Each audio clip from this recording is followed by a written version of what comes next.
तो एक वीडियो मैंने बनाई थी थोड़े टाइम पहले जिसका कि टाइटल था the psychology behind expensive smartphones. इस वीडियो में हमने बात करी थी कि कैसे आप वो फोन खरीदते हो जिसकी आपको जरूरत नहीं है और एक 20,000 का फोन आपके लिए मोर देन इनफ क्यों होता है, और हमने कुछ कंपनीज के थॉट प्रोसेस को भी समझा था। लेकिन उसमें कुछ चीजें मैंने छोड़ दी थी, जैसे कि मैंने कहा था कि आपको ईएमआई पे फोन नहीं खरीदना चाहिए, पर मैंने इस चीज को डिटेल में एक्सप्लेन नहीं करा था कि आखिर क्यों नहीं खरीदना चाहिए। और उसमें कुछ लोगों के कॉमेंट्स ऐसे भी थे कि भाई फ्लैगशिप फोन यूज करके देखो, फिर आपको पता लगेगा कि एक 50,000 और 20,000 के फोन में क्या फर्क होता है। तो इन सारे कमेंट्स को भी मैं आंसर करने की कोशिश करूंगा। So the video is divided into certain sections.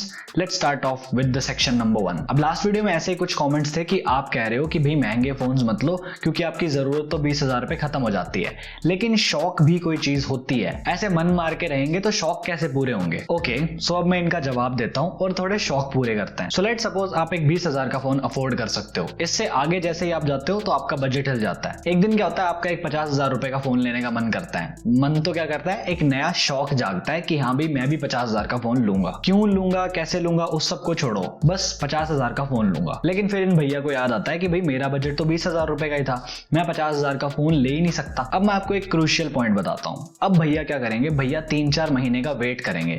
लेकिन वेट क्यों करेंगे? क्योंकि अभी तो पैसे नहीं है, क्या पता तब तक आ जाए। लेकिन फिर एक दिन वेट करते करते भैया ने समहाउ अपना शौक पूरा करने के लिए वो 50,000 का फोन खरीद लिया। और अब भैया क्या कह रहे हैं, शौक बड़ी चीज है। चलो ये तो हो गया भैया का एस्पेक्ट। अब जरा थोड़ा दिमाग लगाते हैं। अगर शौक इतनी ही बड़ी चीज है तो जिस दिन दिमाग में आया था कि 50,000 का फोन चाहिए उसी दिन ले लेते। इतना वेट करने की जरूरत क्या थी? या तो होना कि आपने पैसे सेव करके लिए है, तो चलो समझ में भी आता है कि भाई 4 महीने लग गए पैसे सेव करने में। यहाँ पे कुछ सेव नहीं हुआ, यहाँ पे ये सोचा गया कि क्या पता तब तक पैसे इकट्ठे हो जाएं। लेकिन अगर 4 महीने वेट करने के बाद भी उन्होंने फोन ईएमआई पे लिया है या फिर लेट सपोज उन्होंने उधार पैसे लेके लिया है, तो फिर 4 महीने वेट करने का फायदा क्या हुआ? तो वेट आपने इसलिए करा क्योंकि आपका बेचारा दिमाग आपको 3-4 महीने से कह रहा था कि ब्रो ये चीज अपने लिए अभी तो नहीं है। लेकिन नहीं, आप वही सेम एक्सप्लेनेशन खुद को भी दे रहे थे कि भाई शौक है, मुझे भी चलाना है 50,000 का फोन, मैं तो लूंगा। और जब 3-4 महीने बाद आपका दिमाग थक जाता है ये कह के कि हाँ भाई तूने सुननी तो है नहीं, तो ले लो फिर, और फिर आप एक फोन ले लेते हो। Hopefully you are getting the point.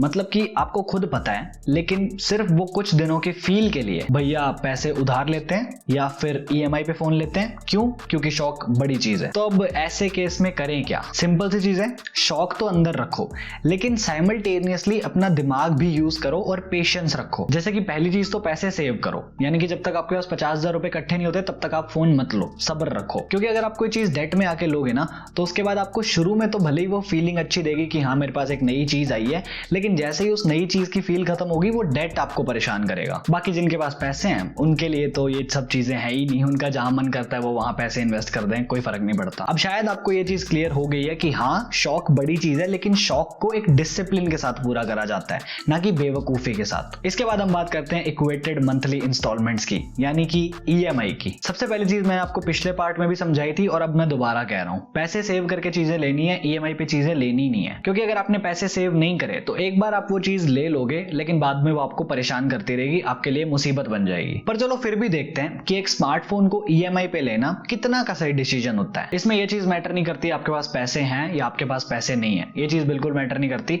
EMI खुद एक कैसा डिसीजन होता है। सबसे पहली चीज, सपोज करो कि आपने 1 साल की ईएमआई बनवाई है अपने फोन पे, तो आप अपने फोन के पैसे तब तक देते रहोगे जब तक उसकी वैल्यू ऑलरेडी बहुत गिर चुकी है। एक स्मार्टफोन की वैल्यू 1 साल के बाद कुछ नहीं बचती और आपका फोन भी तब तक पुराना हो जाएगा और एक नया मॉडल लॉन्च हो चुका होगा ऑब्वियसली। मतलब अभी तक आप उस पुराने वाले मॉडल की ईएमआई ही भर रहे हो, आपका फोन भी पुराना हो चुका है और उसका नया मॉडल भी आ चुका है। पर चलो ये तो बंदा कॉम्प्रोमाइज कर लेता है क्योंकि मान लेते हैं कि आगे वाला 3 साल फोन चलाने का सोचता है, ठीक है। तो अगर कोई 2-3 साल फोन चलाने का सोचता है तो ऑब्वियसली फिर उसके लिए ये चीज ज्यादा मैटर नहीं करती। तो फिर दिक्कत क्या है? देखो ईएमआई पे आपको इंटरेस्ट लगता है क्योंकि किसी को भी ये चीज नहीं पसंद कि अगर आज मैंने आपको कोई चीज बेची है तो उस चीज के पैसे मुझे किश्तों में मिले, कि मतलब आज कुछ हिस्सा मिल रहा है कल कुछ मिल रहा है, ये किसी को नहीं पसंद। तो अगर आप इंटरेस्ट बेस्ड ईएमआई लेते हो तो उसमें तो फोन का रेट हद से ज्यादा बढ़ जाता है जिसका कि कोई सेंस नहीं बनता। तो अगर आप इंटरेस्ट बेस्ड ईएमआई लेते हो तो उसमें तो रेट फोन का बढ़ ही जाता है, तो वो चीज तो वैसे ही सही नहीं है। लेकिन वहीं अगर आप पैसे सेव करके फोन खरीदोगे तो ऑब्वियसली आपको किसी डेट में नहीं रहना पड़ेगा और आपको आपको फोन के उतने ही पैसे देने हैं जितने की डिफाइंड है, ना कि कुछ ज्यादा। लेकिन अब आप कहोगे ये सब तो चलो ठीक है, समझ आता है, लेकिन एक ऑप्शन और भी तो होता है, नो कॉस्ट ईएमआई भी तो एक चीज होती है कि मतलब वो भी तो एक ऑप्शन हो सकता है ना। तो इसका जवाब है हाँ, हो सकता है, लेकिन ये ऑप्शन तब वैलिड होगा जब आपके पास वेट करने का ऑप्शन नहीं है। लेट्स सपोज आपका फोन टूट गया और आपके पास पैसे नहीं है, तब आप ऑब्वियसली नो कॉस्ट ईएमआई को चूज कर सकते हो, क्योंकि अगर वेट करोगे, सेव करोगे और फिर खरीदोगे तो मजा अलग ही आता है फिर। और काफी सारे लोग इस चीज को कंजूसी बोलते हैं, तो मैं उनको सिर्फ इतना कहना चाहता हूं, इसको फाइनेंशियल डिसिप्लिन कहा जाता है। और एक चीज, अगर आपको ये हल्का सा भी अंदर डाउट आ रहा है कि आप ईएमआई नहीं दे पाओगे या फिर एक आध महीने की ईएमआई आपसे स्किप हो जाएगी, तो प्लीज इस चीज से दूर रहना। ऐसे केस में ईएमआई आपके लिए बिल्कुल भी नहीं है, क्योंकि अगर एक इंस्टॉलमेंट स्किप हो जाती है उसके बाद जो इंटरेस्ट लगता है वो काफी हाई होता है। नो कॉस्ट ईएमआई कंपैरेटिवली सही होती है अगर थोड़े टाइम के लिए हो तो, लेकिन जनरली मैंने देखा है कि नो कॉस्ट ईएमआई में इंस्टॉलमेंट्स कम होती हैं, और अगर इंस्टॉलमेंट्स कम होंगी तो ऑब्वियसली 50,000 की चीज पे अगर कम इंस्टॉलमेंट्स होगी तो आपको मंथली इंस्टॉलमेंट भी ज्यादा देनी पड़ेगी। जैसे कि 50,000 का फोन है तो फिर मंथली ईएमआई कितनी लगेगी, लगभग 7-8 हजार तो लगेगी। और जब बंदा 50,000 का फोन खरीद रहा है, उसकी सैलरी है 30,000, अब 30,000 की सैलरी में अगर 7-8 हजार उसके इस ईएमआई में चले जाएंगे तो वो और क्या ही कर लेगा। इसलिए आपको जनरली यूट्यूब वीडियोस में यही कहा जाता है कि ईएमआई पे स्मार्टफोन्स मत लो। अब नेक्स्ट क्वेश्चन को आंसर करते हैं। तो काफी सारे लोग कह रहे थे कि 20,000 के फोन्स में जो कमियां होती हैं उसका क्या, मतलब कि जैसे अगर हम Xiaomi का एग्जांपल लेते हैं, Xiaomi के जितने भी फोन्स हैं 20,000 के नीचे, उनका हाल कुछ ज्यादा सही नहीं है। सबके अंदर स्पेक्स बहुत अच्छे हैं, नो डाउट बहुत अच्छे स्पेक्स हैं, लेकिन जो सॉफ्टवेयर एक्सपीरियंस है उसकी हालत बहुत खराब है। मतलब कि जो रीसेंट Xiaomi फोन्स हैं उनमें इतने बग्स आ रहे हैं कि उसका कहना ही क्या है। और ऐसे ही कुछ इश्यूज और कंपनीज के साथ भी हैं।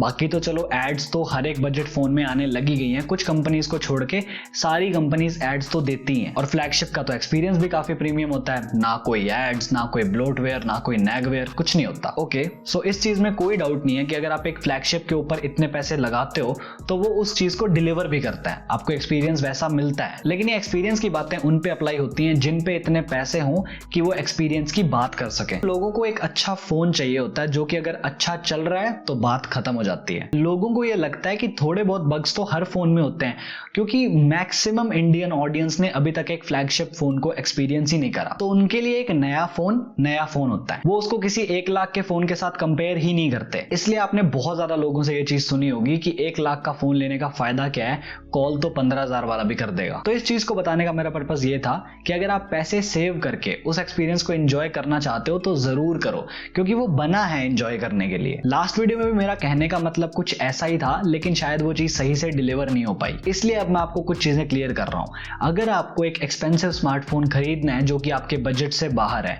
तो कुछ चीजें अपने आप से प्रॉमिस कर लो। नंबर 1, ईएमआई पे नहीं लोगे, पैसे सेव करके फोन लोगे। इसको कम से कम आप 3-3.5 साल यूज करोगे, उससे पहले चेंज करने का नहीं सोचोगे। तीसरा, आप कोई जल्दीबाजी नहीं करोगे, आराम से सोचोगे, समझोगे, उसके बाद आप डिसीजन लोगे। कोई भी एड या कोई भी वीडियो को अपने आप को इन्फ्लुएंस मत करने दो, बैठो, सोचो और फिर डिसाइड करो। और ये जितने भी लोग हैं जो जॉब करते हैं, उनको मैं एक छोटी सी एडवाइस देना चाहूंगा, छोटा भाई समझ के ले लो। ऑल्दो ये कोई फाइनेंस चैनल नहीं है, बट स्टिल अगर आप ये एक चीज अप्लाई करते हो तो आपका जीवन सुधर जाएगा। होता क्या है कि इन जनरल हम एक इक्वेशन फॉलो करते हैं जो कि कुछ ऐसी दिखती है, income minus expenses equals to savings. इसका मतलब सिंपल है कि जो भी आपकी इनकम है और जो भी आप दुनिया भर का खर्चा करते हो, वो जब आप कर लो, जब आपका हो जाए, उसके बाद जो भी आपके पास बचेगा उसको आप सेव कर लो। यानी कि आप अपने सारे शौक वगैरह पूरे कर लो, उसके बाद जो बचेगा उसको सेव कर लो। और ये इतनी नॉनसेंस एडवाइस है ना कि अगर इंसान अपने शौक पहले पूरे करेगा तो वो सेव क्या करेगा, घंटा। सो इस इक्वेशन को थोड़ा चेंज करते हैं, इस इक्वेशन को कुछ ऐसा दिखाते हैं, income minus savings equals to expenses. कि मंथली जो भी मेरी सैलरी आती है उसमें से 5-10 हजार तो मैं सेव करूंगा ही करूंगा, बाकी मैं अपने एक्सपेंसेस में लगा दूं, कोई दिक्कत नहीं है। तो इसमें ऐसे हो जाएगा कि आपको पता होगा कि मेरे पास एक लिमिट है पैसे उड़ाने की, उससे आगे मैं नहीं जा सकता क्योंकि पैसे सेव हो रहे हैं। सो आप बंद गए कि इससे ज्यादा पैसे नहीं उड़ाने। नहीं तो जनरली क्या होता है, लोग अपनी पूरी सैलरी उड़ा देते हैं। ये करने के लिए आपको चाहे कंजूसी करनी पड़े, करो, मुझे फर्क नहीं पड़ता। लेकिन अगर आप आज कंजूसी करोगे ना थोड़ी सी, तो आपको वो आगे बहुत ही अच्छी फाइनेंशियल लाइफ देगी। और ये जो पैसे आप सेव कर रहे हो उसको भी ऐसे ही मत छोड़ो, उसको भी इन्वेस्ट करो। इन्वेस्टिंग के लिए भी मैंने एक गाइड बनाई हुई है, आप चाहो तो उसको फॉलो कर सकते हो। सब थोड़ा रिकैप लेते हैं, what we have learn from these 2 parts. शौक बड़ी चीज है, लेकिन शौक पूरे करने हैं पैसे सेव करके, ना कि उधार लेके, क्योंकि अगर उधार लेके करोगे तो बेवकूफी भी बड़ी बन जाती है। ईएमआई को जितना हो सके हम अवॉइड करेंगे, क्योंकि अगर हमें पता है कि हम उस फोन को नहीं खरीद सकते तो हम पैसे सेव करेंगे, उसके बाद उस फोन को खरीदेंगे। किसी से उधार लेके या फिर ईएमआई पे नहीं खरीदेंगे अनलेस अनटिल कोई इमरजेंसी ना हो। और अगर ईएमआई करानी है तो वो 1 साल से ज्यादा की नहीं होनी चाहिए, चाहिए और उसको भी टर्म्स एंड कंडीशंस पढ़ने के बाद, और गलती से भी ईएमआई स्किप नहीं करनी। फ्लैगशिप फोन्स खरीदो, अपने शौक पूरे करो, लेकिन दिमाग से करो, भावनाओं से नहीं। So I guess this was enough for today. और अगर आपको वो इन्वेस्टमेंट्स वाली वीडियो देखनी है तो वो लेफ्ट साइड में आ रही है, और इसी वीडियो का रेफरेंस पार्ट यानी कि फर्स्ट पार्ट वो ये रहा। So this is it from my side. Thank you so much for watching. I am Devanshu and I am on leave till the next one. Bye bye.